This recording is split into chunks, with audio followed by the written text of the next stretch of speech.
Good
evening, everyone. I'm Maury Oken, and I'm the president of Detroit Chamber Winds and Strings, and it's my pleasure to welcome you here to Nightnotes.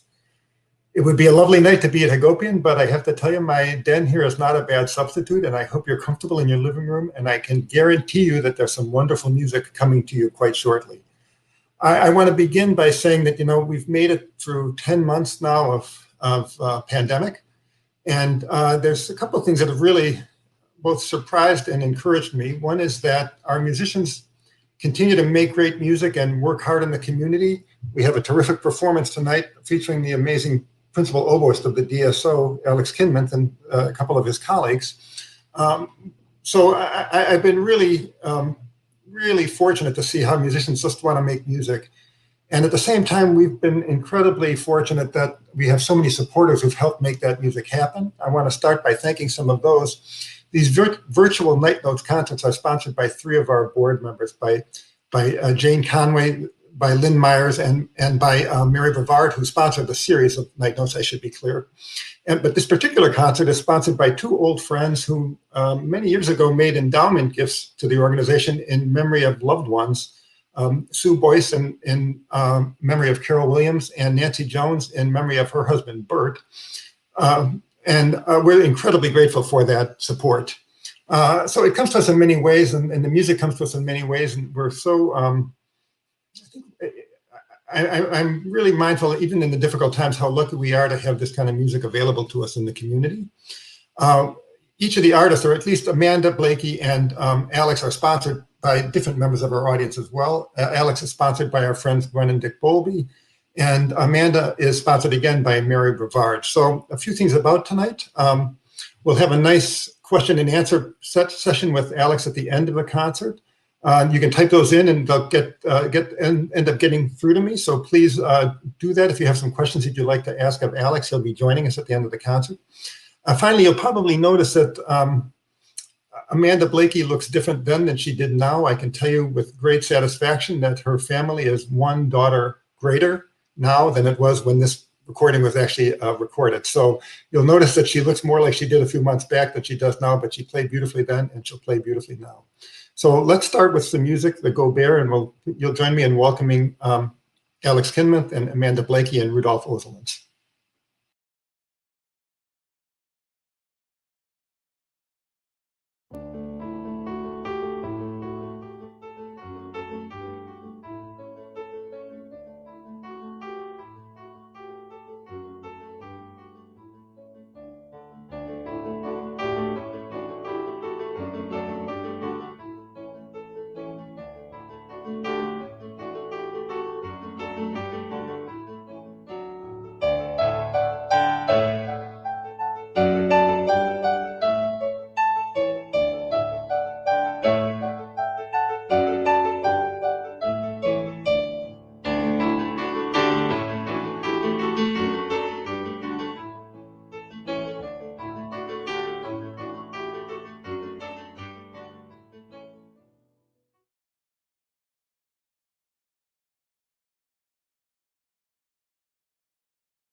Hi everyone, and welcome to the Detroit Chamber Winds and Strings Digital Nightnotes concert series. My name is Alex Kinmonth, and I play principal oboe with the Detroit Symphony Orchestra. I've been playing with the orchestra and living in Detroit for about 5.5 years now, and before that I was finishing up my studies at Juilliard in New York City. This last year has definitely been a bit different than all the other ones, but I'm really excited that I can still perform for all of you, even if it's virtually. So thank you all for being here tonight. Your continued support means a lot, and I hope you enjoy the performance we have for you tonight. I'm joined on this program by Rudolf Ozolins on piano, and for the first piece, we have a special guest, Amanda Blaikie on flute. This was the first time I and probably all of us had played music in person with anyone for months. So we were all really excited to do this program, and I hope you enjoy it as much as we did. So here's the first piece, Tarentelle for flute, oboe, and piano by Philip Gaubert.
The next piece on the program is the Poulenc Sonata for oboe and piano. Philippe Gaubert and Francis Poulenc were both French composers, and I've always just loved how the French school of composing has lended itself to oboe playing. In this piece, Poulenc manages to get such a diverse range of colors and moods from the oboe, from smooth, long phrases to dancing staccatos. After that, we move on to another sonata, this time by Telemann, who was a German Baroque composer. The structure of his works is less romantic than Francis Poulenc, but they both share this vocal quality in the oboe writing that I think is a really good comparison, and they complement each other very well.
Next, we have the Malcolm Arnold Sonatina.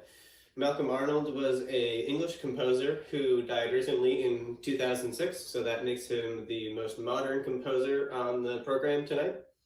The outer movements are playful and joyous, and they remind me of big pastoral fields, and that's a big contrast to the second movement, which is kind of dark and eerie and introspective. So I hope you enjoy.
Well, thank you all so much for being here for tonight's program.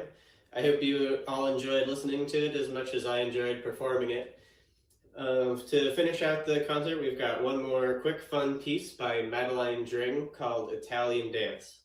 So I hope you enjoyed the program, and I hope that we'll be able to play for you in person soon.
Wow. Alex, that was just incredibly great. I want to say thanks for putting together such a wonderful program and for playing it so beautifully. Wow, it was like one great piece after another. Thanks. It was my pleasure. Yeah, I really had fun putting that program together. It's some of my favorite couple pieces of all time. So yeah, it was really fun. Yeah, there was one movement after another that I just loved. So thanks so much. We're going to need people to write in questions, but I'm going to ask you a few things myself in the meantime here, if that's okay with you. Sure. I don't want to really start with a pandemic question, but it's more of an oboe question because I know you're playing less regularly now than you would have in your normal life, and I'm wondering how how the oboe playing is sort of surviving the pandemic and what you're sort of doing and how difficult is it? It's definitely difficult in ways. I mean, the reason pretty much most musicians play music is so that we can share it with an audience, and having that person-to-person interaction is definitely a little limiting, and it's a little bit hard to find motivation sometimes. So I've been trying to find that motivation in other ways. Like, for example, right now actually, I'm at a friend's apartment. We sort of converted it into a recording studio. Wow. And he plays second oboe in the National Symphony. And so a couple of other oboist friends of ours are basically recording some tracks. And so I've been doing that kind of stuff, recording at my own house, some solo works. Yeah, it's been really fun learning about all this technology, microphones and sound editing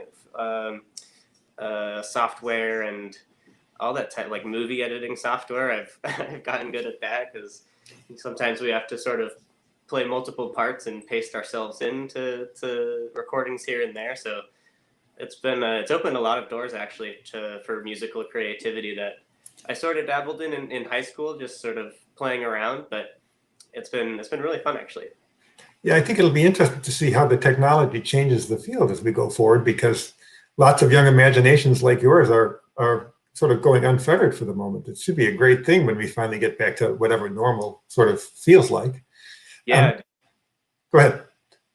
Oh, I was just going to say, I agree. And with teaching also, and so many of my students are asking for Zoom lessons and read lessons over the internet, which is something that was available when I was in high school, but I didn't even really think to ask about it because nobody was doing it. But now everybody's doing it. So yeah, you can kind of have an international base of students at this point. It's pretty cool. Wow. Yeah, that's a really interesting piece of it, isn't it? So I know people want to know this question, and excuse me for asking it because I know you've probably been asked it a million times, but it's not many people who are 21 when they get a job in a major orchestra right out of college. And so I'm wondering what that was like for you, how it differed from what you expected, and was it especially challenging, and those kind of questions. It was a little challenging. I'm not really sure exactly what I was expecting, I guess, which is probably one of the most challenging parts is you kind of just going in blind, having never had a full-time orchestra job. But yeah, I think, the DSO is in general, compared to other US orchestras, probably on the younger side. So it was easy to make friends, and everybody is so friendly and nice and easygoing and likes to hang out after concerts. So I think it was challenging in some ways, mostly like preparation and reads, for example. It's like in school you're not playing in public basically every day, so my read volume had to increase and my practice volume had to increase. So just learning how to balance that stuff with everyday life is probably the biggest change. Yeah, I actually wondered about that. I was going to ask, forget about the pandemic for a second. What is the part of your job that you find the most challenging? Probably reads actually. Probably just having enough reads like that will work all the time. So part of my like personal goals is to just sort of always have a read that I'm excited to play and that I think is good. I'm happy with. I don't want to be like stressing out about reads. So that's a challenge when you're playing so often, and especially in a city like Detroit with really big weather swings. Weather actually affects reeds a lot. So when it's getting into winter or it's getting really dry or really humid all of a sudden, and like back and forth, that can be pretty difficult to try to have enough reeds that will work in whatever condition you have to play in. So for people on the watching us who don't really know the story, give us a quick thumbnail about what that means. You're making your own? Yeah, so pretty much all professional oboists and bassoonists and hornists, all double reed players basically make their own reeds. And so we basically start with a little piece of bamboo about this long, and we have to cut it up and put it through a bunch of machines and tie it onto a staple, and then whittle it down with a knife until it starts to play. And the tip of the reed is thinner than a human hair, so the weather can change it quite a bit just because it's a natural porous material that will absorb moisture, and it has to be basically perfect to feel comfortable. So it can be a process. So how much time do you spend on it, and how many do you make? I probably make less now than I did when I was first starting. I think I've gotten better at knowing when a reed isn't going to work, if that makes sense, like giving up on it sooner so I can spend more time on good reeds. And so I probably spend maybe 1 or 2 hours a day making reeds, like the same amount I would practice. And I'll make, between 5 and 10 a week, depending on if they're working, if I have good ones. Wow, it's a big commitment, yeah. Yeah. It's definitely a very large part of the oboe, of playing oboe. Yeah, learning how to be proficient in your reed making. It's a blessing and a curse, because on the one hand you get to design your own voice and tone, but on the other you have to really practice and get good at all the physical aspects of making a reed to make it worth it. Yeah, it seems like an invitation to be neurotic. Yeah, it definitely is.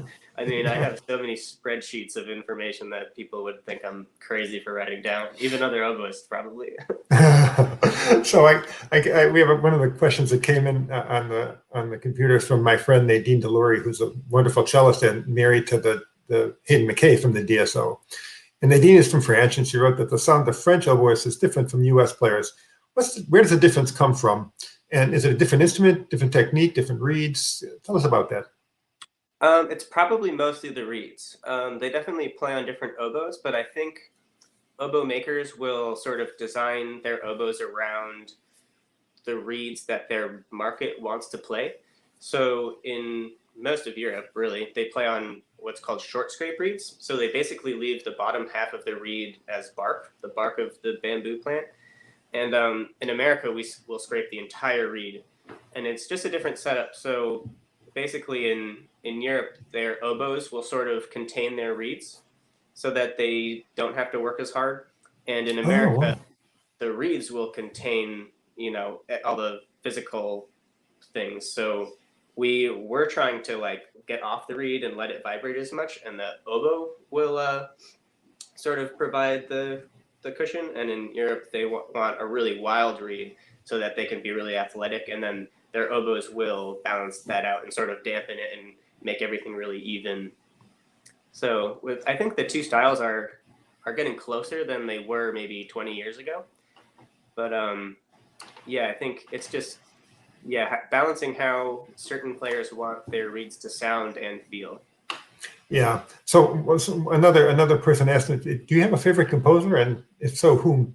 Ooh, that's a tough one. I mean, I really love. Hi, Claudia. I know Claudia actually. I love Mozart. I mean, you can't go wrong with Mozart. I think there's so much he does with so little, in terms of complexity. But I think he gets so much emotion out of everything he does. And then, I mean, I also love Mahler and pretty much everything in between. Yeah.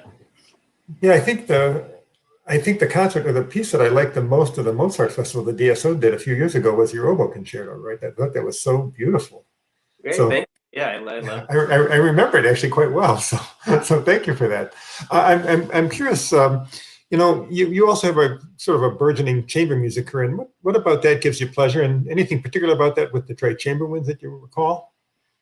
I just really love the small ensemble music and how personal it is. I think it's, when you're in an orchestra, you're a very small part of it. I mean, I'm principal oboe, so you're not a small part. Right. I mean, I get times to be a diva much more than, say, a violinist would. But I just love how intimate chamber music is, and how much collaboration there is between individual artists. I mean, I've played certain pieces a million times, but with different groups, and it's a completely new experience every time, and I learn so much about the piece just from like rehearsing it with my colleagues and listening to friends and their opinions, and that's something I probably appreciate most about chamber music. Yeah, so it was funny. I was reading back up about you and reminding myself, and I knew you had a lot of other non-musical interests. You actually do fencing? Yeah. I in high school I was fencing a lot. I actually went to the Junior Olympics for fencing my junior year of high school. Oh my gosh! And mountain biking? You're doing a fair amount of cycling? Yeah, that's was probably my sport of choice, I guess, over the pandemic, because you can do it all by yourself. You can stay completely distant from from everybody. But yeah, Yeah. it's been really fun. I'm actually building a mountain bike from scratch right now. Our tuba player Dennis Nolte, he had an old frame at his parents' house that they wanted him to get rid of. So he just gave it to me, and I've been sourcing parts, used parts I can find, and putting it all together. And that's been really fun, just learning how to build a bike from ground up. You're putting on gears and stuff? Yep. It's got gears, disc brakes, Oh wow! torque, all the works. Yeah, it's been Wow. really, Yeah, that's really impressive. And I know you also at one point in your life you were a pretty serious like author, writer type person, right? Tell us about yeah. that a bit. Yeah, I wrote a lot in high school and college. I was mainly writing sort of fiction stuff. I haven't really written much since then. If I did get back into it, it would probably be more along the lines of things that would apply to oboe. I feel like that's probably the subject where I'm just most motivated to sort of write down my thoughts, even just mostly for myself, kind of looking back. If I sort of have questions in the future, I can look back and maybe I had the answer at one point. Yeah, that's right. It gets more elusive as you get older. I actually wondered whether you were journaling as part of a way to get through these times. Yeah, it's something I actually have meant to start doing. I think there's definitely, yeah, it's been definitely a big shift, and my workload has shifted. So I've definitely learned a lot about kind of my priorities in terms of oboe playing and just life balance also. So I think that would probably be a good thing to write down. I mean, everybody's lives have changed dramatically over the last year. So I think Right. it's a really interesting time in history in general. So I think the more people are writing down what they're experiencing during these types of times, the better, just so that we can all sort of observe ourselves, and in the future they can observe us. Yeah. Has your practicing changed, Alex? How are you dealing with that? A little bit, yeah. I think just because I have more time, like throughout the weeks, we're just playing less rehearsal.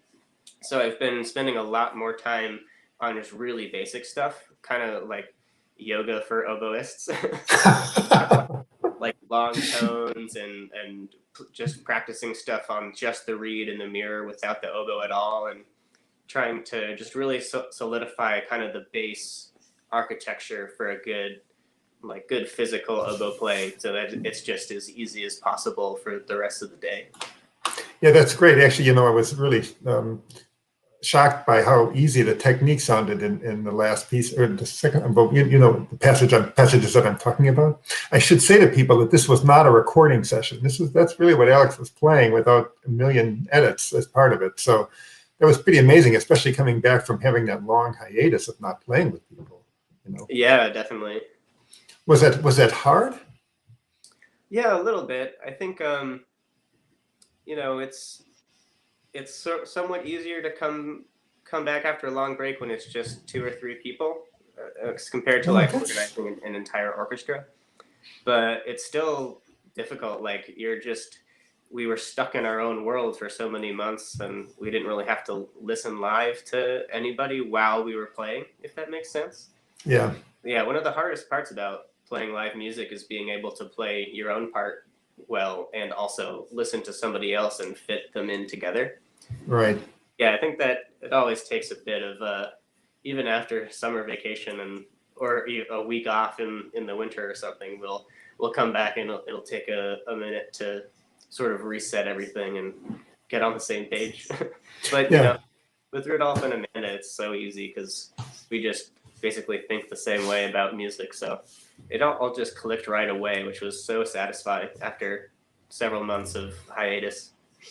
Yeah, I remember when that happened, people telling me how wonderful it was, and my staff colleagues who attended the session saying, "Oh my God, this is going to be really good." So, thank you so much for that. I do have one last question that somebody wrote in that I'll end our talk here with, which is from Joseph Palazzola, who says, "I once lived in Boston. If you come from just west of Boston, how come you don't talk like it?" I think I must have been just far enough outside of Boston that I didn't pick up the accent. Like, people say that they can't tell I'm from Boston until I say the word Boston. That's the way, I guess. Yeah. Well, I wanted to. Actually from Michigan, so I may even have some Michigan accent. So I did want to say thank you again for playing so beautifully for us, and to Rudolf and to Amanda if they're still on the call with us here. It was really a wonderful musical event. I want to invite everybody who's here to come to our. We have 3 more night notes that we're going to be doing before the end of the year. The saxophonist Tim McAllister, who's amazing, going to be working with pianist Liz Ames. I think that's happening on March 5th. We'll let you know about all of these. We're scheduling a night notes with a horn quartet put together by Scott Strong from the DSO, all 4 horn players. And then in June, we're doing again some more Poulenc. Actually, Alex, are you playing on that concert in June? Yeah, I think you are. The one with Vicky King, where they're doing the Poulenc sextet. Yeah, I'm really looking forward to that. Yeah, so that's all coming soon to a theater near you. And also on February 17th, our sister organization, the Great Lakes Chamber Music Festival, is doing a duo recital by Alessio Bax and his wife, the pianist Lucille Chung, which will be fantastic. Finally, to say thank you to all of our sponsors. And if you have friends who want to watch, this is going to be on our YouTube channel quite soon. And you can tell everybody how wonderful Alex is, and as you've heard for yourself. So Alex, again, thank you so much for doing this for us. Thank everybody for coming, and hopefully soon we'll hear you live at Hagopians and at the DSO. Good night, everybody. Yeah, thank you.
Thank you.